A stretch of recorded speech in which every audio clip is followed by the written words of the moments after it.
Hi friends, welcome back to the channel.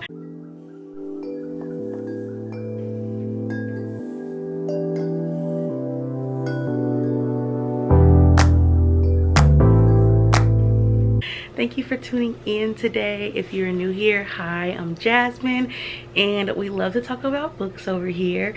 And I know what you guys are probably thinking. Jasmine, where the heck you been? Guys, I was in like the worst reading slump of my life. Like, I was not consistently reading at all last year. I would like read a few books and then I'll be like, okay, I'm ready to film again, and then I just wouldn't read again. And yeah, so that was just, it was just a push and pull all year. But this year I said, you know what, it's time to get back to what I love doing.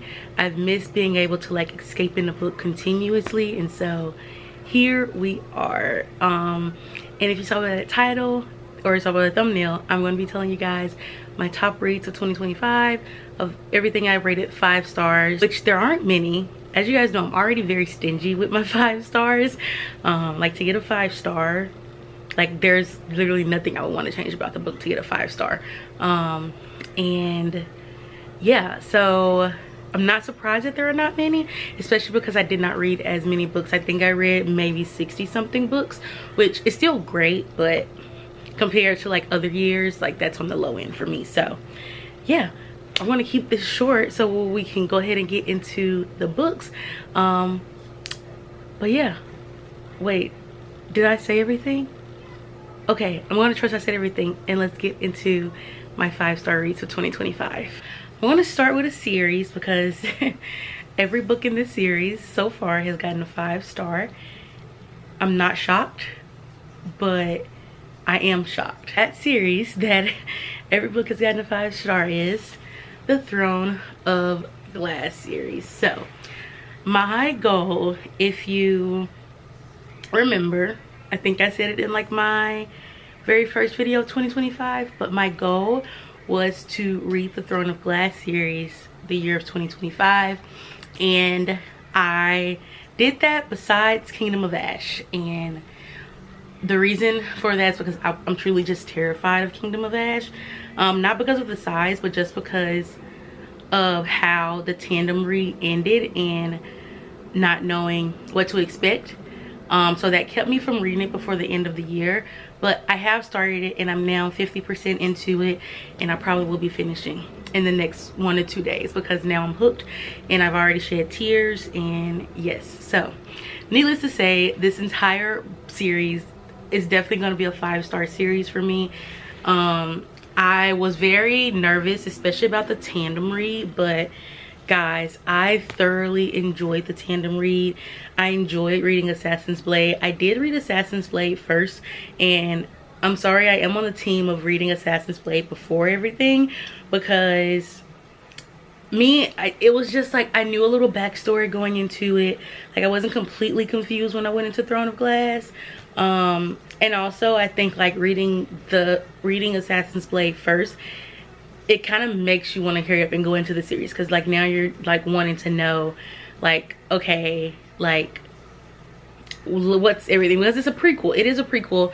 Everything that happens in it happens before Throne of Glass, so it's not like you're reading it out of order per se, because everything that happened in Assassin's Blade leads up to where Throne of Glass starts. So yes, I will definitely continue to be on team read Assassin's Blade first. I don't want to ruin this, like I don't want to spoil the series for anyone, so because luckily I got lucky and I didn't get anything spoiled for me. I know one particular part gets spoiled for a lot of people. Honestly, I do not know how I did not get it spoiled, because as I think back, I'm like, it probably should have been obvious to me, but I never, me not reading the series, I guess it never clicked. And yeah, so when I hit moments in the book, I was actually thoroughly shocked. So I don't want to ruin that for anyone else, because I was so thankful that nothing had gotten ruined for me. But yes, because like I don't even want to like say it, just like, I mean, if you know, it's just about an assassin. yeah, it's about an assassin, a female assassin, who is doing good work. That is all I can say, because truly I feel like anything else could be even a minuscule of a spoiler, and I don't want to do that to anyone. So as you know, this is a spoiler free channel. But yes, if you have thought about reading the Throne of Glass series, you guys, I definitely recommend it. It is a task to take on, because there are 8 books, and as you get, you know, to like book 4 and 5, the books, as you see, get thicker, and then the tandem read. But I recommend, what I did with the tandem read is I went through in the beginning and like tabbed like where I start and stop, so that way I didn't have to like always have the like guide up, because that would have been annoying. But yeah, I just tabbed of when to start and stop, so that made it pretty like less daunting, I guess you can say. I can't say I have a favorite yet, because like I said, I rated them all 5 stars. But yeah, I think, and I never thought I would say this, but I think this may be my favorite series by Cierra, because I definitely always said ACOTAR would be my favorite. But I mean, I still love ACOTAR, but something about this series, and to know she wrote it like when she was so much younger, is just insane to me. But nonetheless, so good. So I definitely recommend reading that series if you have ever even thought about it. We're gonna get into standalone books that I read. So the first one is Happiness for Beginners by Catherine Center. This was my first Catherine Center book, and I was skeptical on starting with her older work or starting with like the newer rom-coms that she's coming out with. But one of the besties said start with her older work, and guys, I fell in love with it. I can't wait to read more of her writing. It just it's something about like the way she's like her storytelling, and there's so much more than just like romance to it. Like, I think there's like a lot of women's fiction, a lot of like growth and maturity in it, and you know, it was just high of emotions. Like I did cry a little bit, but overall, like, I truly enjoyed this book. And actually on Goodreads I gave it a 4-star, and as I was going through my Goodreads I was like, no, this is like, as I think back on it, I'm like, this is most definitely a 5-star. There is nothing about this book that I would have changed. And yeah, I loved it. I want to say, yeah, she's newly divorced, and she decides to go on this adventure to try to just like refine herself, and she actually ends up going on it with her brother's best friend, and it's all about like this wilderness like thing that they do, and she's actually the oldest of the group, so she's like already feeling kind of out of place, and yeah, you just get to see her flourish in that and see how she reclaims herself after this life-altering event, which is the divorce. So yeah, I loved it. No notes, definitely recommend it if you are wanting something, I would say kind of like literary fiction, but also with romance. Like, that's kind of how I would put it. But the next book is First Time Caller by B.K. Borison. As you know, the second book does come out, I think it's this month or next month. Cannot wait to read it. I got the arc of this one, and y'all, I absolutely fell in love with it. I love the I can't remember what it's like a mimic kind of oh gosh, sleeplessness. I don't know what it is. There's like if I remember it, I'll put it here, but if not, you guys probably know what I'm already talking about. But it's like it kind of mimics a show or a movie, I think, that kind of had the same vibe of like Radio Station. But yes, this book is hilarious. I literally cackled. I didn't expect nothing more from B.K. Borison. She always has me hooked. But yeah, this one you have Aiden and Lucy. Lucy's daughter is trying to find her mom a partner. So her daughter calls into this radio station, and that just kind of starts a whole slew of events. So she ends up actually talking to the radio host, and then she gets to actually come on the show and start to help out with other people who are calling. as they try to find her a partner as well. And what I really liked, it was very different because she was a mechanic, and I feel like that's like not very common in books for women. It's always like the men that are mechanics. And so I love that like we got to see her kind of in a different light than like what you would normally see a main female character in. And even just the dynamics between her and the father of her child, it just was all done so well. And yes, I highly recommend that you read it if you want a little giggly goofy time, but also, you know, with some cute romance in there. Okay, the next two, y'all, this has probably definitely become, well, yeah, most definitely has become one of my favorite authors to date.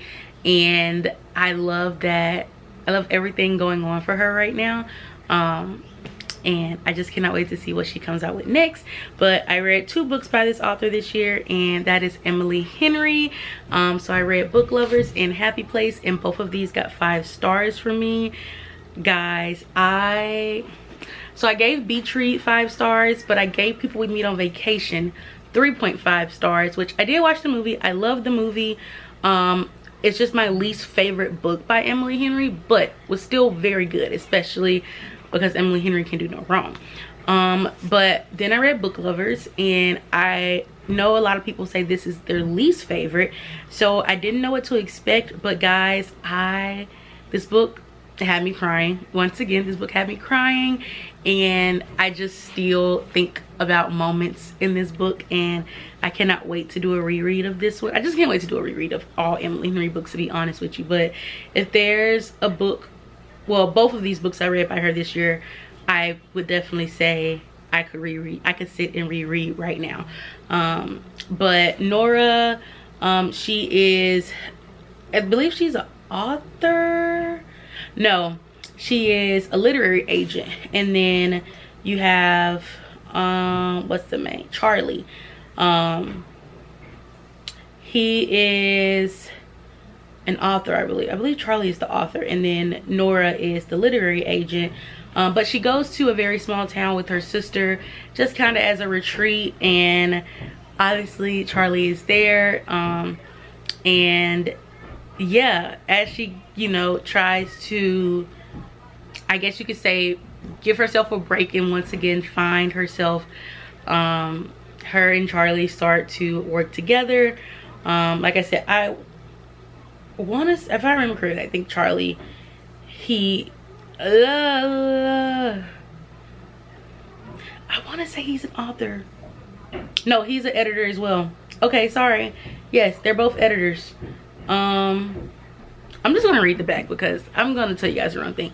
But it says Nora Stevens' life is books. She reads them all, and she's not that type of heroine, the plucky one, not the laid-back dream girl, and especially not the sweetheart. In fact, the only people Nora is a heroine for is her clients, for whom she lands enormous deals as a cutthroat literary agent, and her beloved sister Libby, which is why she agrees to go to Sunshine Falls, North Carolina for the month of August when Libby begs her for a sister's trip away. With the vision of a small town transformation for Nora, who she's convinced needs to become the heroine in her own story. But instead of picnics and meadows or run-ins with a handsome country doctor or a bulging foreign bartender, Nora keeps bumping into Charlie Lastra, a bookish brooding editor from back in the city. It would be a meet cute if not for the fact that they've met many times and it's never been cute. If Nora knows she's not an ideal heroine, Charlie knows he's nobody's hero.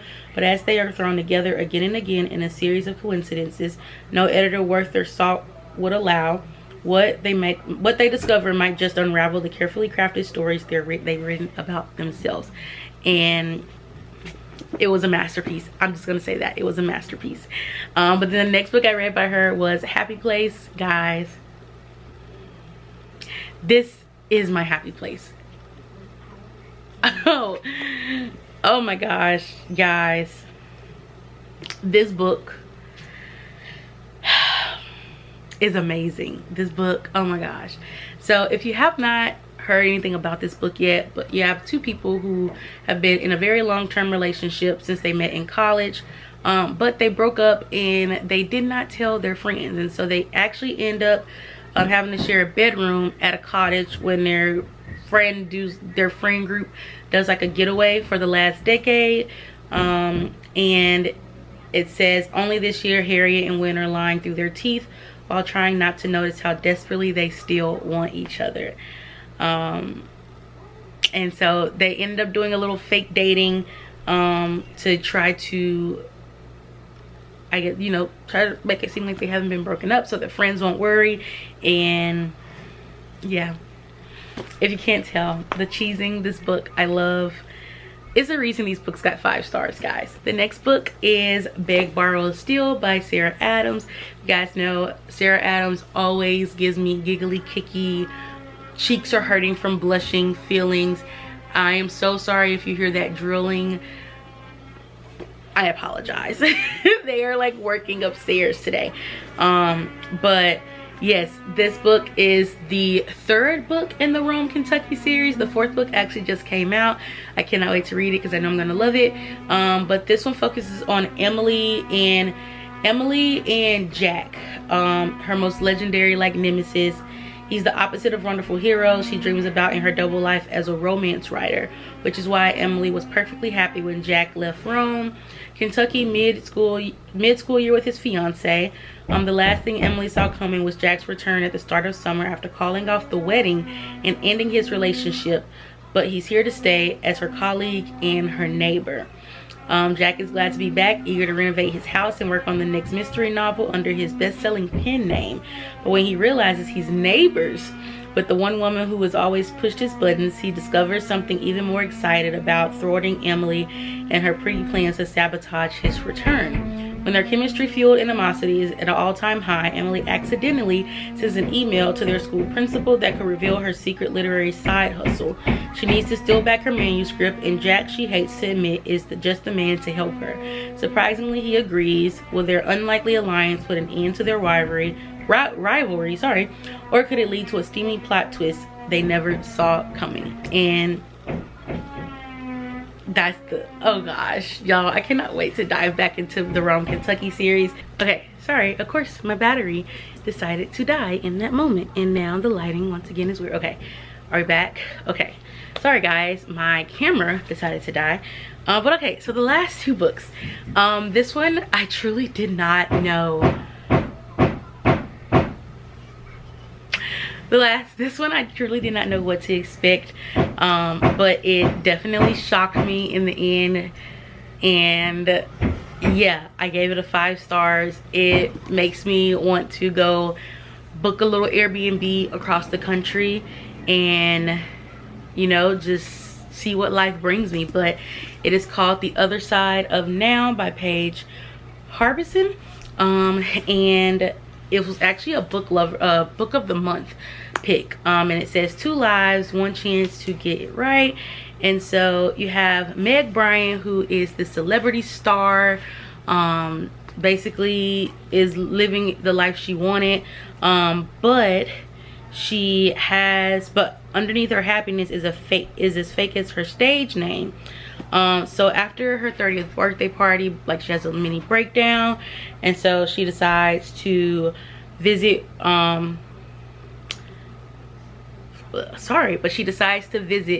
a place where her and her best friend had always dreamed of going, and her best friend has actually passed a few years back.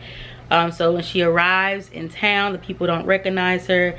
They don't, why can I not talk? But when she gets there, they don't just recognize her, they actually know her.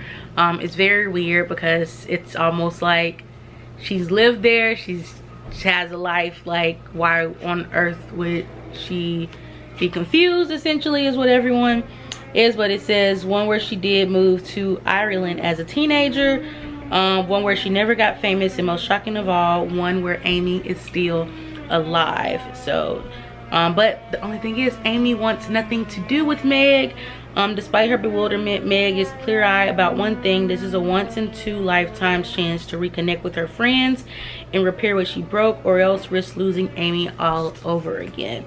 And guys, this book, it was just so sentimental, seeing how Meg had this life that she thought she dreamed of, thought she wanted, and then she gets this opportunity to, not necessarily opportunity, she kind of just takes the opportunity to just go and visit this place where her and her best friend had always dreamed of living, going to school at. And she sees basically what life could have been, what life would have looked like ideally if she would have went over there. And it kind of broke my heart because I wanted that to be her current life. And I loved it so much, and I cried, and I could definitely see myself rereading this and also reading more by the author. But then last but certainly not least, I read Bury Our Bones in the Midnight Soil by V.E. Schwab. And if you guys know, V.E. Schwab is one of my favorite writers. The Life of Addie LaRue literally is still to this day one of my top 5 books, I would say. And I have also read, I think I've read 3 other books by her, which absolutely loved as well.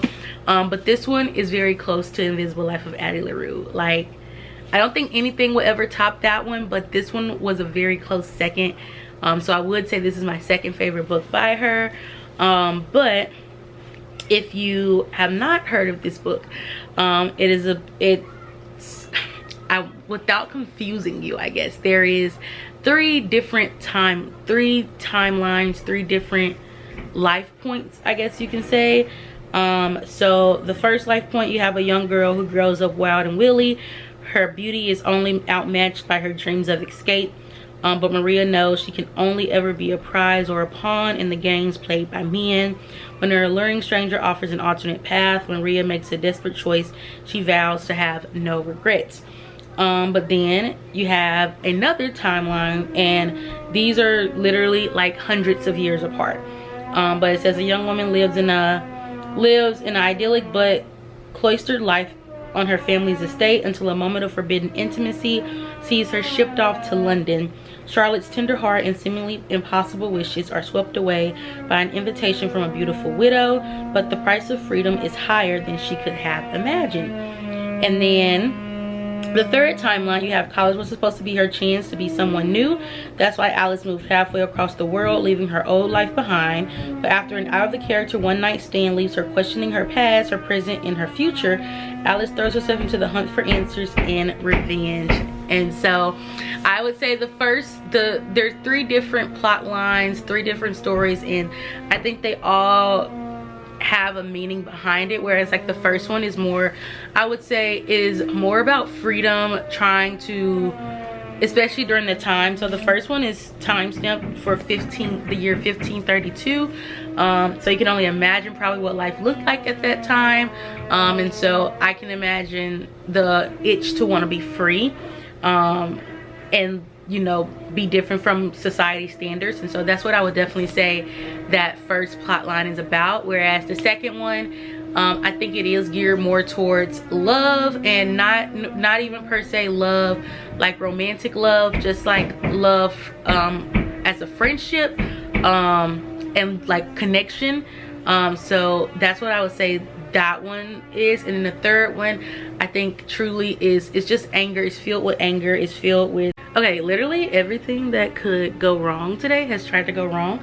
But SD card had timed out. So but as I was saying, the last one is, it literally says the story is about rage. And so yeah, I would say is more so about feeling like the life that she was so close to having was essentially taken away, and she had no control of it. So yes, the 3 storylines are definitely all so very interesting, and it does kind of jump back and forth between each storyline, but nonetheless amazing writing. I think once you get to the end, it truly is like you're just in awe of what you read, and just like the meaning and the messages behind it. And I would expect nothing less from V.E. Schwab, because I have to see sorry, but I would expect nothing less from V.E. Schwab, because literally chef's kiss everything she touches. There's just like a level of dialect or a level of literature, I don't know what I'm trying to say, but there's a level of concentration that her books require, and I live for it all the time. I feel like I can there's a lot of critical thinking, and I think in her books that you don't realize that you're doing until you at the end and you're like, oh wow, like that book really had me thinking. And that, I feel like that's sometimes the best feeling when you read a book. But yeah, so now that I have shared and talked forever, always surprised, y'all know I'm a yapper, especially when it comes to books, but y'all, I am like, I just like, my brain keeps going blank. But yeah, I hope you guys enjoyed this video. I hope that you found some new reads out of the books that I've rated 5 stars. If you have read any of these, which I'm pretty sure a lot of you have read some of these, let me know what you rated them in the comments. And yes, I thank you guys so much for tuning in, and guys, we are back and better than ever. Cheers to 2026. Cheers to new videos, new books. And yeah, I hope you guys all have the best year, and I will see you in the next video. Bye.